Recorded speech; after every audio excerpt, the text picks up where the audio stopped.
نيجي بقى على الروتين الشهري. نكتب كده الروتين او الخطوات اللي هعملها كل شهر مرة واحدة بس. اول خطوة في الروتين الشهري بتاعنا يا بنات، او الروتين الشهر بتاعنا، مش عارفة اقولها بصراحة، الشهري ولا الشهر، ما علينا نعديها يعني يا بنات. اول خطوه فيه طبعا ازاله الشعر. لو لاحظتوا كل اللي احنا قلناه ده احنا ما جبناش سيره ازاله الشعر، لان ازاله الشعر بتتعمل مره واحده في الشهر، مش كل يوم هنعمل ازاله شعر.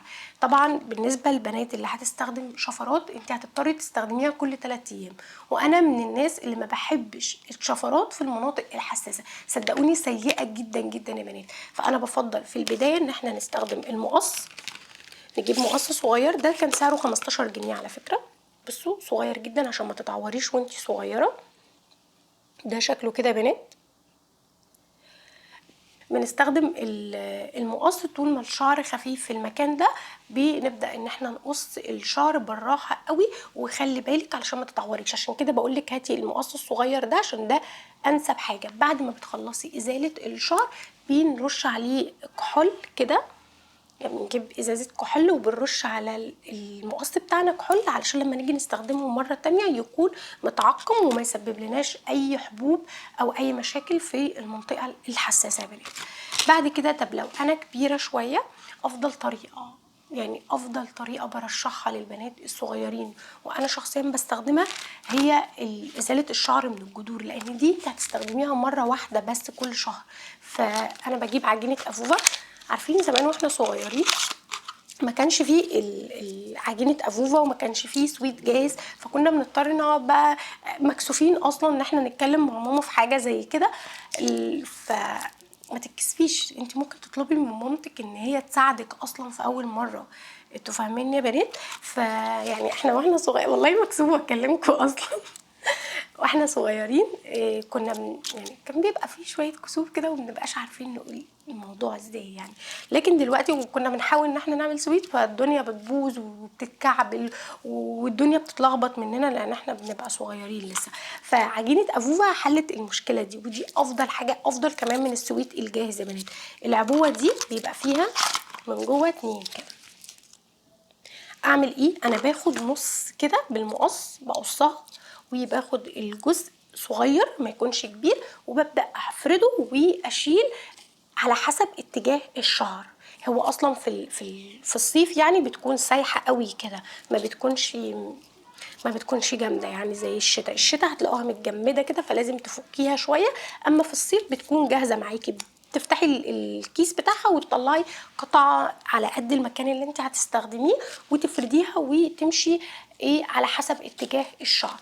بنستخدم بقى عشان البنات اللي بتخاف جدا من موضوع ازاله الشعر بالسويت او بعجينه افوفا، ممكن تستخدمي مخدر قبلها بساعه. بنحط المخدر بكميه كبيره وبعد كده بنمسحه كويس قوي ونستخدم بودره كده، بودره الاطفال، علشان المكان يبقى جاف والشعر يطلع بكل سهوله. فدي افضل طريقه يعني، وهتلاقوها موجوده عندي هنا على القناه. بحط لكم الفيديو، اصلا كنت عامله لكم روتين ازاله الشعر في سن صغير، هحط لكم الفيديو ده بيشرح لكم كل حاجه بالتفصيل. فمن ضمن الاساسيات ان احنا هنستخدم نزيل الشعر مره في الشهر مش اكتر من كده. طبعا بعد ما بنزيل الشعر يا بنات بنستخدم زيت الورد اللي هو ما فيهوش عطر، بنحطه على قطنه وبنمسح بيه المكان ده، بيمنع الغمقان وبيرطب كمان المكان ده، حلو جدا. فهي خطوه كده بعد ما تزيلي الشعر وبيخفف كمان من الشعر اللي موجود في المكان ده. تستخدمي زيت الورد وبيعتبر ان هو مرطب حلو جدا جدا بعد ازاله الشعر من المناطق الحساسه. بعد كده يا بنات دي حته روقان كده يعني، وبجد هتختلف معاكم جدا جدا لما تكبروا، وهو انك تستخدمي الليفه دي، ودي الليفه المغربيه، صابون مغربي اهو. ممكن تجيبي بقى انت ومامتك، انت واختك، وتشاركوا مع بعض كده، لكن هتجيبي طبعا ليفه تكون مخصصه ليكي لان دي حاجات شخصيه. ده عادي ان احنا نستخدمه مع بعض، لكن الليفه ما ينفعش تتحط من جسم لجسم. هنجيب الصابون المغربي والليفه دي يا بنات وهنستخدمها مره في الشهر. بجد كل خلايا الجلد الميته، جلد الوز، الجلد اللي بيطلع تحت، الحبوب اللي بتطلع تحت الجلد، كل المشاكل دي مش هتلاقيها موجوده. بنستخدمه، هتلاقوا طريقه استخدامه اصلا موجوده هنا على القناه. بندخل تحت الميه، بنفتح مسام الجسم كويس قوي تحت الميه السخنه، وبعد كده بتفردي الصابون على جسمك، وبعد كده بتشطفيه وتستخدمي الليفه.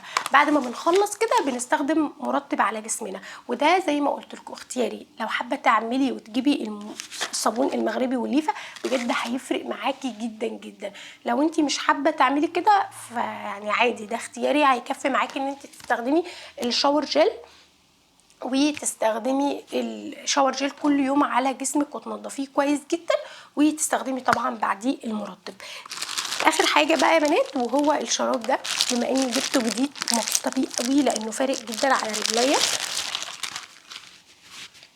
هو الشراب ده يا بنات كده، الشراب ده حلو قوي قوي، تقدروا ان انتوا تجيبوه وتستخدموه على رجليكي، بجد هيغير شكل رجليكي 180 درجه. كل اللي هتعمليه مره في الاسبوع انك تستخدمي الشراب ده مع اي فازلين، تحطي بقى الفازلين جوه في الشراب وبعدين تلبسيه. ده بيخلي الرجلين ملمسها حلو جدا. ده لو انت عندك مشكله في القدمين يعني وعايزه تهتمي بيها وتخلي شكل رجليكي حلوه وشكل كمان ايديكي، تستخدمي لها مرطب يوميا يا بنات، ودي ابسط حاجه.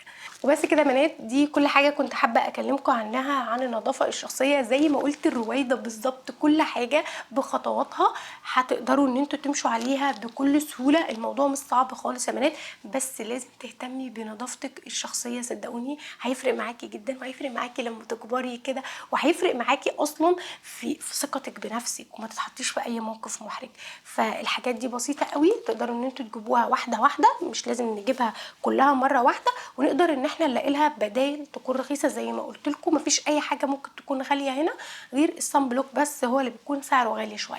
وبس كده يا بنات، يا رب يكون عجبكم الفيديو واستفدتوا منه، واشوفكم على خير يا رب في فيديو جديد. باي.